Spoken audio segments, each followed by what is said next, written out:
Now, moving along to a hot button topic specifically for myself, because AJ, that I think, when I said 1 or 2 for Matthew Stafford, it's 1A and 1B, and the 1B is Russell Wilson. This is exactly what, this is identical to what has been going on with Matthew Stafford with the Lions. Seattle in the post Legion of Boom era has been basically incompetent. Yeah. They were worse, I would argue, than the Lions because they didn't even want to give him a line. Yeah. And, Swiss cheese. It was Swiss cheese on the front line. And then that Swiss cheese got your running back essentially buried. So then... Yeah, Chris Carson's injury issues. Right. So then Russ especially has no help. I didn't even have Russ in my top 5, I'm going to be honest with you, last week. And it's not that I disrespect him. It's just... but clearly the situation that he's in is what's doing that, because there is no one who throws a better deep ball than him. No one. It's not close. His accuracy downfield is insane. Stafford throws a better deep ball. That's why he's won. Stafford, hold on. I guess what I would say by better is that his deep balls are extremely accurate, which, especially in Mile High, we saw what it did for Peyton Manning. You are going to have completely winded corners in secondary that if it's past 25 yards, that's going to be touchdowns. Potentially. Now, I can guarantee you that Denver is going to have the most over 25-yard touchdowns in the entire league. It will happen.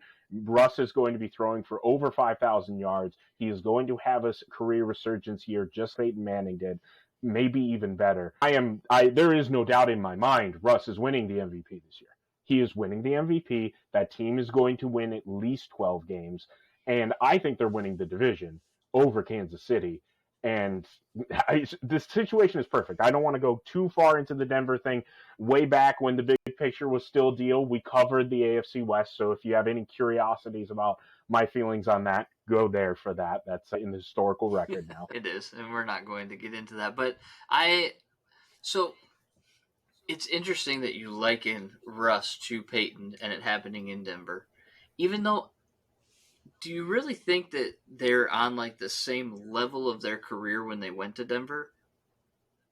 That's all the more reason why I think Russ will have a better year, because Russ is in a better position. Right, and that's where I was going. Like, for Russ, it's really hard to say, oh, he's going to have this resurgence, because what's he coming back from?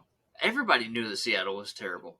Everybody knew that he was doing the best he could do with what he was given. Sure, but then you guys are not having him in your top 5, which is proof positive that he is out of sight, out of mind. But I just think that there's 5 quarterbacks that are better. He might throw a great deep ball, fantastic, but there's more to being a quarterback than throwing a great deep ball. But he is better. The problem is that he has never had time to throw ever. Fantastic. And I don't care what... This is actually proof of what myself and others, Paul, he has mentioned in the past, that obviously it doesn't matter how great your weapons are. It matters about your line infinitely 100%. More. Proof positive. He had Doug Baldwin and Tyler Lockett and the big fella. That's a DK Metcalf. All I know is Muscles McGee. But he had all those weapons, and he wasn't able to do anything. And on top of that, the fact that they were even able to get into the playoffs, have above 500 records, is because of him and him alone. And if you are a Lions person who likes Stafford,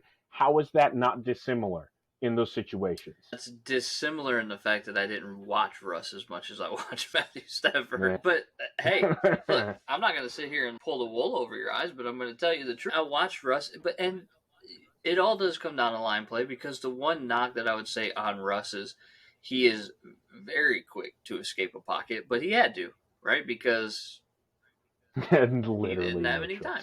But still, even then, like, the Mahomes and the Allens and those kind of guys I put over him right now. We'll see what he does in Denver. I don't need to see. I will guarantee it. I am doing it now. He is winning the MVP. That is happening. So, moving on. Think that he's going to have a Matthew Stafford type year this year? Statistically speaking, I think it will be better, but to be fair, that's not Stafford's fault. Who's his best weapon in Denver? Stafford, like, who would you say his best weapon is in Denver? Oh, man, now with the issues that are happening with Jerry Jeudy and his arrest, I don't know. Jerry Jeudy is who I would have said. Cortland Sutton's probably somebody, especially for fantasy purposes, who I would be looking at, and Tim Patrick, especially downfield. Let's be safe here, fantasy-based perspective, if it's a Denver receiver, get them. Don't let anybody else pick them. You need to. Also, Albert Okungambwe, or whatever the hell his name is, pick him up too. And speaking, I guess, a little bit in the fantasy perspective of this, the next guy, and this is the second individual who I am extremely high on, is Davante Adams. I would argue Davante Adams is the best receiver in the NFL. He is an exceptional route runner. He is that, which I'll be honest, I actually value route running a lot more than whether you have fantastic hands, because getting distance, especially in the NFL with the way that secondaries have so much better athletes now, that matters. And he's going into a system which, again, go back to our AFC West preview, in a situation with the Raiders that I think is phenomenal for him. Derek Carr, I'll be honest, I think is actually more of an adult than Aaron Rodgers is. Sure. Like the things that Derek Carr has been able to overcome, like you were talking about your top 5 list, I wish I would have been around, because Derek Carr would be in my top 5. I think Derek Carr is phenomenal. He is a fantastic quarterback that has gone through so much, not as much as his brother did, where his brother's career literally died on the field, but he is going into a situation with an offense with Josh McDaniels now, where he's going to be putting up fantastic numbers, and he is going to be in a situation where he's going to be able to flourish a lot better with more weapons. That's honestly what's more important, is that you have Josh Jacobs, who's already going to be there, and then you have Darren oh Waller. My God, how can I not? You're helping me out with this right now, and I appreciate it. Yes, Darren Waller being able to be a focal point that for defenses, especially in the middle of the field, that Adams, whenever he was in Green Bay, didn't really have to worry about. Man on a mission, I'ma get it. You know I be on a what?